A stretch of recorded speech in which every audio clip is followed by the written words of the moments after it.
अस्सलाम वालेकुम। नई वीडियो में खुश आमदीद नाजरीन ग्रामी। बहुत बड़ी ब्रेकिंग न्यूज़ सामने आ रही है, तो वीडियो को शुरू से लेकर एंड तक पूरा देखें। आज की वीडियो में बताएंगे कि भारत का साबका दोस्त बांग्लादेश भारत का दुश्मन बन गया।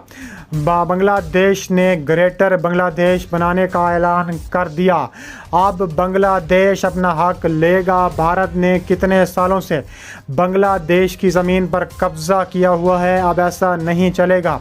मोहम्मद यूनुस ने धमाका खेज ऐलान कर दिया। मोदी पूरी दुनिया में मुंह दिखाने के काबिल न रहा। भारत के चारों हमसायों से ताल्लुकात सख्त कशीदा से कशीदा हो गए। चीन, नेपाल, पाकिस्तान से शिकस्त खाने के बाद अब बांग्लादेश मुकम्मल तैयार है। वीडियो में आपको आगे चलकर बताएंगे कि मोदी ने खौफ से रूस से 1000 मिसाइल ख़रीदने का ऐलान कर दिया। नाजरीन ग्रामी, वीडियो की तफसीलात में आगे बढ़ने से पहले हमारी वीडियो को एक लाइक ज़रूर करें। हमारे चैनल को सब्सक्राइब करके बेल आइकन पर ज़रूर क्लिक कर दें। नाजरीन ग्रामी, हसीना वाजिद का तख्ता पलटने के बाद अब बांग्लादेश भारत का बुरी तरह से दुश्मन बन गया है। बांग्लादेश भारत को बुरी तरह से पीट रहा है। बांग्लादेश भारत को बुरी तरह से एक्सपोज कर रहा है और बांग्लादेश की फ़ौज बॉर्डर पर बुरी तरह से भारतीय बीएसएफ के जवानों को रगड़ा लगा रही है। तफसीलात के मुताबिक मोहम्मद यूनुस की शहबाज शरीफ से मुलाकात के बाद जब वो मुल्क वापस पहुँचे तो मोहम्मद यूनुस ने बड़ी खुशखबरियाँ सुना दी। मोहम्मद यूनुस ने ऐलान कर दिया कि वो भारतीय बंगाल को साथ मिलाकर ग्रेटर बांग्लादेश का बुनियाद रखेंगे। उनका मज़ीद कहना है कि पाकिस्तान के साथ बहुत बड़े माहदे होंगे। उन्होंने कहा है कि पाकिस्तान के साथ एटमी माहदा करने के लिए बांग्लादेश करीब तर है। उन्होंने कहा है कि मेरे दौर में पाकिस्तान के साथ ताल्लुकात अच्छे से अच्छे होंगे।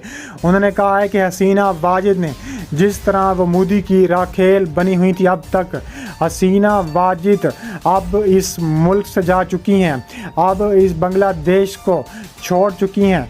अब वक्त आ गया है कि बांग्लादेश ऐसा ऐलान करे कि पूरी दुनिया खौफ से कांपने लगे। तफसीलात के मुताबिक कहा जा रहा है कि ग्रेटर बांग्लादेश की आवाज़ें उठने लगीं। नक्शा शेयर भारत की ऐसी रियासतें भी शामिल की गई हैं। मोदी को एक और धचका। नेपाल के बाद अब ग्रेटर बांग्लादेश के लिए भी आवाज़ें उठने लगी हैं। तफसीलात के मुताबिक इस नक्शे में लिपो लेक के इलाके भी शामिल है। बांग्लादेश में भारत के ख़िलाफ़ नफ़रत अरूज पर है। अब बांग्लादेशी नौजवान तेज़ी से एक नक्शा शेयर कर रहे हैं कि असल बांग्लादेश का नक्शा ये है, जिसमें हिंदुस्तानी बंगाल और असम शामिल हैं। उसे आम ना समझें, ये हिंदुस्तान से बंगालियों की नफ़रत को मज़ीद हवा देगी। हिंदुस्तान में मुतनाज़ शौरियत कानून के पास होने के बाद मगरबी बंगाल के मुसलमान ख़ुद को हिंदुस्तान में गैर महफूज समझते हैं। ऐसे में ग्रेटर बांग्लादेश का तस्वुर एक नया रास्ता है। इसके अलावा तकसीम बंगाल 1905 तारीख का एक हिस्सा है। इस तकसीम से पहले मशरकी और मगरबी बंगाल इकट्ठे थे। अफ़गानिस्तान और बांग्लादेश के मुख्तलिफ शहरों में हज़ारों अफराद ने बांग्लादेश के मुसलमानों के ख़िलाफ़ एहतजाज किया है। भारतीय मीडिया के मुताबिक बांग्लादेश और भारतीय अफवाज के दरमियान इश्तियाल अंगेज़ी का वाक़या मगरबी बंगाल इंटरनेशनल बॉर्डर के करीब ज़िला मुर्शिदाबाद में उस वक्त पेश आया जब भारतीय बॉर्डर पर सिक्योरिटी फोर्स के एहलकार एक भारतीय माहीगीर को बांग्लादेशी सरहदी गार्ड्स की हिरासत से वापस लेने लगे थे। बांग्लादेश की जानिब से 3 भारतीय माहीगीरों को हिरासत में ले लिया गया, जिसमें से 2 को रिहा कर दिया गया था। कहा जा रहा है कि ताबड़तोड़ कार्रवाइयाँ करने का फैसला हो चुका है। इसके अलावा भारतीय हुकूमत का दावा है कि हम बांग्लादेश को किसी सूरत ऐसा नहीं करने देंगे। हम बांग्लादेश को इबरत का निशान बनाएंगे। बांग्लादेश और भारत बुरी तरह से आमने सामने खड़े हैं। بنگلہ دیش بھارت کو سبق سکھانا چاہتا ہے اور کہا جا رہا ہے کہ بنگلہ دیش ہر صورت بھارت کے ساتھ ایسا سبق سکھانا چاہتا ہے کہ بھارت کی آنے والی نسلیں بھی یاد رکھیں گی۔ اس کے علاوہ کہا جا رہا ہے کہ بنگلہ دیش پاکستان سے درآمدات پر بہت بڑا انحصار کرتا ہے، تو وہیں ایک بڑا تجارت خانہ بھی ہمارے مسئلے میں ہے۔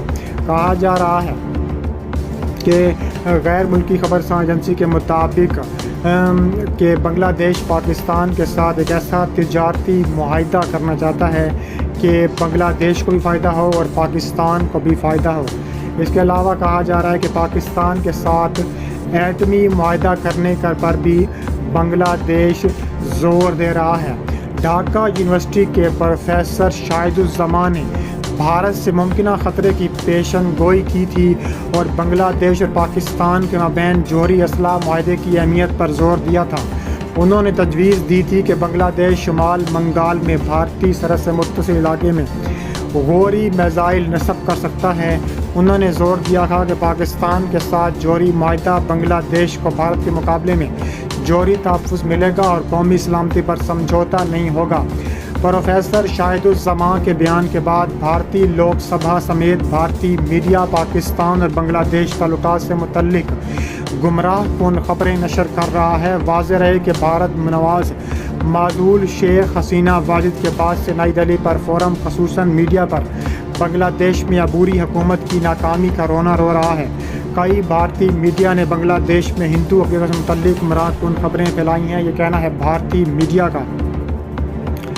اس کے علاوہ کہا جا رہا ہے کہ بنگلہ دیش پاکستان ٹریڈ ڈیولپمنٹ اتھارٹی کی ویب سائٹ کے مطابق پاکستان نے بنگلہ دیش میں چمڑے، ٹیکسٹائل اور گارمنٹس کے ذریعے اربوں ڈالر کی سرمایہ کاری کر رکھی ہے۔ بنگلہ دیش پاکستان سے کپاس، کپڑا، کیمیکلز، معدنی اور دھاتی مواد برآمد کرتا ہے، جبکہ پاکستان بنگلہ دیش سے جوٹ اور اس کی مصنوعات، ہائیڈروپیر آکسائڈ، مصنوعی فائبر، ٹیکسٹائل، طبی سامان برآمد کرتا ہے۔ پاکستان کے سرکاری اعداد و شمار کے مطابق سن 2023 میں بنگلہ دیش نے پاکستان کو 60 کروڑ 33 لاکھ ڈالر سے زائد کا سامان برآمد کیا، جبکہ پاکستان سے بنگلہ دیش کو 65 کروڑ 50 لاکھ ڈالر کی برآمدات کی گئیں۔ اس سے پتہ چلتا ہے کہ جہاں بنگلہ دیش پاکستان سے درآمدات کا زیادہ انحصار کرتا ہے تو وہیں ایک بڑا تجارتی خسارہ ہے، تاہم کوئی سمجھ حال میں کوئی بڑا مسئلہ نہیں ہے۔ کہا جا رہا ہے کہ انڈیا اور چین کا مسئلہ بھی درآمدی طور پر زیادہ ہے، جبکہ امریکہ یا یورپ کو برآمدات میں زیادہ ہے اور وہ سمجھتے ہیں کہ معیشت اور کاروبار کے میدان میں یہ نارمل چیز ہے۔